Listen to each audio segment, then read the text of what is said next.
ഇടവക വൈദികരിൽ നിന്നും ഭൗതിക അധികാരങ്ങൾ എടുത്തുമാറ്റി ആത്മീയ കാര്യങ്ങളിൽ ശ്രദ്ധ കേന്ദ്രീകരിക്കുന്ന രീതിയിൽ സഭയിൽ നിയമങ്ങൾ കൊണ്ടുവരണമെന്ന് അങ്കമാലി മേഖലാ വിശ്വാസി സംഗമം ആവശ്യപ്പെട്ടു. ഇത്തരം അധികാരങ്ങളാണ് വൈദികർ സഭയ്ക്കെതിരെ പ്രവർത്തിക്കുന്നതിനും വ്യത്യസ്തമായി ചിന്തിക്കുന്നതിനും പ്രാപ്തരാക്കുന്നത്.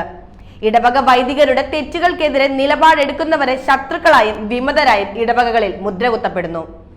ഇവിടുത്തെ വൈദികർ ട്രേഡ് യൂണിയൻ അംഗങ്ങളെ പോലെയാണ് പ്രവർത്തിക്കുന്നത്. ഇവർ സഭയിൽ നിന്നും പുറത്തുപോയി ക്രിസ്തീയമല്ലാത്ത മറ്റ് സഭകളിൽ ചേക്കേറുന്നതിന് വരെ ചർച്ചകൾ നടത്തിയതായും ശ്രദ്ധയിൽപ്പെട്ടു. ഫാദർ ആന്റണി പുതവലി സംഗമം ഉദ്ഘാടനം ചെയ്തു. General convener doctor MB George അധ്യക്ഷനായിരുന്നു. വർഗീസ് കോയിക്കര മുഖ്യ പ്രഭാഷണം നടത്തി. Father George Nellissery, father Vincent Chittarappilly, Kurian Athikkulam, Paul Chithalan, Lukose Nedumparambil, VKD Thankachan, Manoj Puthen, Jose Parekkattil, Valsa Xavier എന്നിവർ പ്രസംഗിച്ചു. സെയിന്റ് ഹോർമിസ് പള്ളിയിൽ നിന്നും ആരംഭിച്ച വിശ്വാസി rally father Jose Nellissery flag off ചെയ്തു.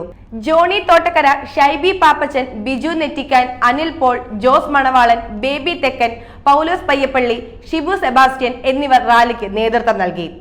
അങ്കമാലി അതിരൂപതയിലെ വടക്കൻ മേഖലയിലെ 8 ഫെറോനകളിൽ നിന്നും 100 കണക്കിന് വിശ്വാസികൾ റാലിയിലും പൊതുസമ്മേളനത്തിലും പങ്കെടുത്തു. അങ്കമാലി അതിരൂപതയിലെ വടക്കൻ മേഖലയിലെ 8 ഫൊറോനകളിൽ നിന്നും 100 കണക്കിന് വിശ്വാസികൾ റാലിയിലും പൊതുസമ്മേളനത്തിലും പങ്കെടുത്തു.